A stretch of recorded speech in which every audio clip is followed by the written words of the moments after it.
proyecto de ley, además presidente de la Comisión de Relaciones Internacionales de la Asamblea Nacional, quien dijo que la comisión ha hecho un trabajo articulado para este proyecto de ley, dando una respuesta a una problemática que se tiene dentro de nuestro país. En el uso de la palabra, ahora la asambleísta Raiza Corral.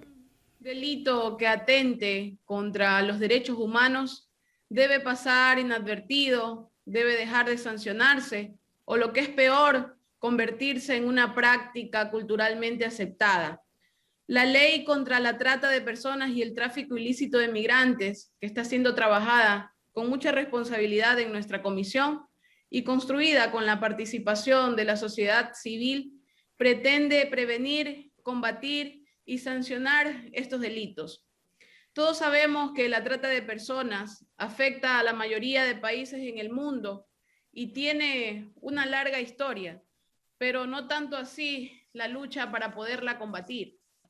Afortunadamente, en el año 2000 tuvo lugar un hito importante en la lucha mundial, cuando la Convención de Naciones Unidas contra la Delincuencia Organizada Transnacional adoptó el Protocolo de Palermo, del cual nuestro país es parte, y esto apoya para que en el marco de la construcción de normativas a nuestro país realmente estemos apegados a la realidad inclusiva internacional. En nuestro país también se han logrado avances que debemos reconocer. Por ejemplo, en el 2014, la inclusión del delito de la trata de personas en el COIP, y en el 2017 también, la aprobación de la Ley Orgánica de Movilidad Humana, cuyo capítulo 6 se refiere a la prevención y protección de las víctimas de la trata de personas. No obstante, las cifras son realmente escalofriantes, reconociendo inclusive que existe un subregistro y que por tanto estas no dan muestras de la real magnitud del problema, debido a la complejidad de este delito, pues solo una parte de las víctimas, familiares u otros actores lo denuncian.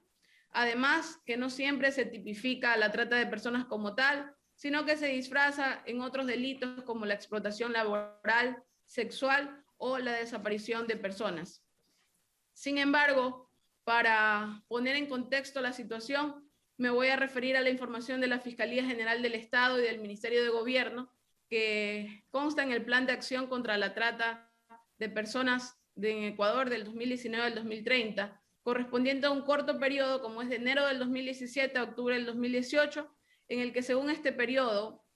existieron 60 casos registrados de víctimas de trata de personas, de los cuales el 90% corresponde a mujeres, niñas y adolescentes. Lamentablemente acá en mi provincia de Manabí aparece con la mayor cantidad de casos, seguida por Guayas, por Los Ríos, Pichincha, cuyo bloque de provincias, según aquellos datos, concentran el 50.63% de víctimas de trata. Y precisamente se refería el ponente, colega Flores, a la socialización. Estuvimos articulando acá en Manabí y aprovecho para reiterarle a mis hermanos manabitas que sus aportes serán tomados en cuenta. Nos manifestaban preocupaciones como que no es posible detener la migración si no se cuenta con soluciones de carácter estructural, como lo es combatir la pobreza, crear empleo, facilitar el acceso gratuito y de calidad a los servicios de carácter universal. Al mismo tiempo, se nos manifestaba y se pedían leyes que sean pensadas no como meros instrumentos enunciativos de los derechos humanos,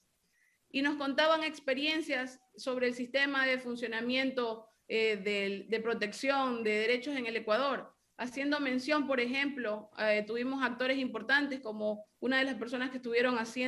acompañándonos hoy aquí en las comisiones generales, Tamara Briones, nos explicaba su experiencia, por ejemplo, con el Código de la Niñez y Adolescencia, la Ley de Adultos Mayores, la Ley contra la Trata de Violencia a la Mujer, que a pesar de que se cuenta con un exacto detalle de asignación de competencias y un claro eje de coordinación, no se cumple. Entonces, esto generaba preocupación en que cómo se iría a cumplir lo establecido en el artículo 31 de esta ley, que establece que la Fiscalía General del Estado incorporará dentro de su planificación institucional la creación de unidades especializadas en investigación de trata de personas a nivel nacional o en las provincias en las que se advierta mayor concurrencia del delito de trata de personas.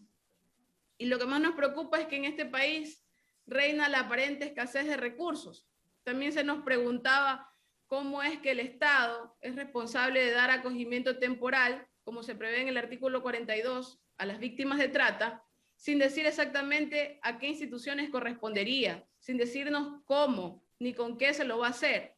Realmente quienes nos acompañaron en las socializaciones nos decían que temían que la iniciativa, esta gran iniciativa de la ley que estamos trabajando, quede como un saludo a la bandera. Pues en ese sentido, colegas asambleístas, considero necesario que aclaremos estas responsabilidades y me comprometo como parte de la Comisión de Relaciones Internacionales y Movilidad Humana a poder trabajar en esto.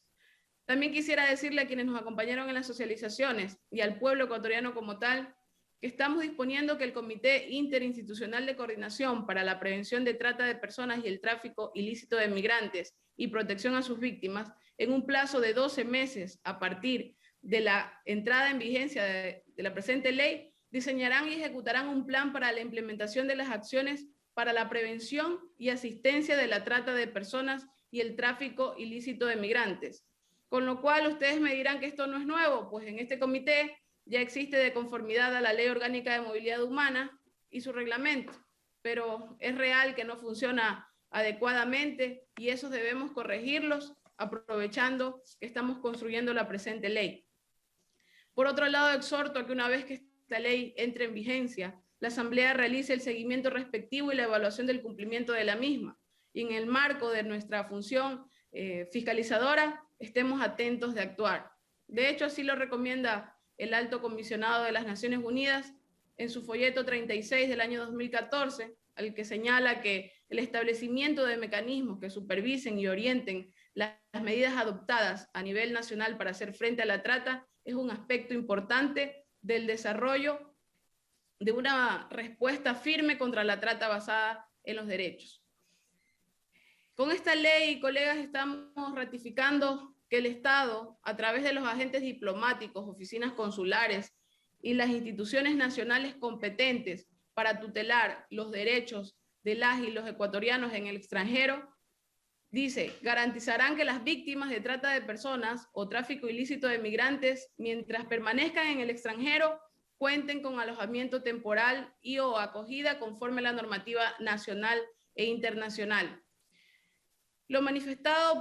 por los ciudadanos en los distintos espacios lo hemos percibido y también lo hemos verificado nosotros, colegas asambleístas. Pues brevemente les comento que como parte de la Comisión de Relaciones Internacionales y Movilidad Humana conformamos una subcomisión a fin de vigilar las acciones de coordinación que pudiese llevar adelante la Cancillería, el Ministerio del Interior, la Defensoría del Pueblo, la Secretaría de Derechos Humanos respecto a la atención de nuestros migrantes en situación riesgosa y a priori hemos detectado algunos elementos. De hecho, este informe ya fue aprobado el pasado miércoles por parte de la mayoría de miembros de la subcomisión, de la comisión a la que pertenezco. Ahí tenemos algunas falencias como falta de presupuesto, encontramos falta de presencia de la Defensoría del Pueblo, que antes tenía delegados de carácter internacional. Desde el 2018 tienen reiterados pedidos y solicitudes al Ministerio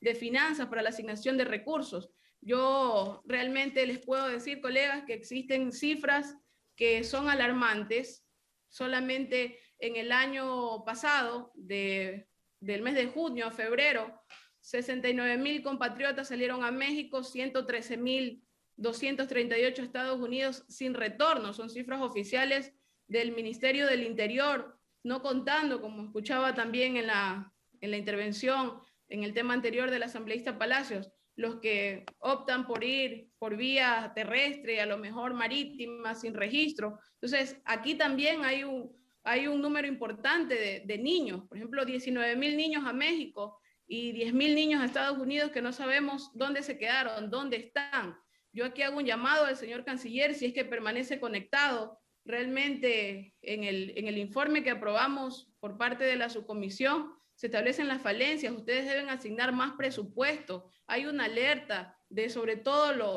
las oficinas consulares que se encuentran en la frontera entre México y Estados Unidos, los presupuestos son caóticos, para 14 oficinas consulares,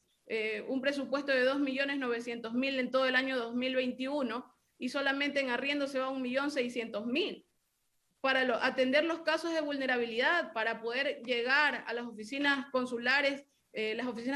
puedan llegar a los centros de retención. Para los casos de vulnerabilidad solo hay un presupuesto de $1.076, colegas asambleístas. Entonces yo creo que hemos dejado de un lado la prioridad de atender como Estado a nuestros compatriotas que hoy, y hay un informe elaborado inclusive por la Cancillería, que la situación socioeconómica del país es la principal causa para que nuestros compatriotas emigren, y siendo este el destino que está donde se focaliza la migración, México y Estados Unidos, debe existir un tratamiento prioritario en recursos económicos, en recursos humanos por parte de Cancillería. Entonces, colegas, yo creo que esta ley es una oportunidad para poder prevenir, que es lo más importante, poder combatir, más allá de judicializarlo, porque son delitos tipificados ya en el Código Orgánico Integral Penal, y afrontar una realidad que está azotando lamentablemente a nuestro país. Yo creo que debemos trabajar en sentido común, en eficiencia, tal como lo demandan nuestros hermanos ecuatorianos. Muchas gracias, señora presidenta.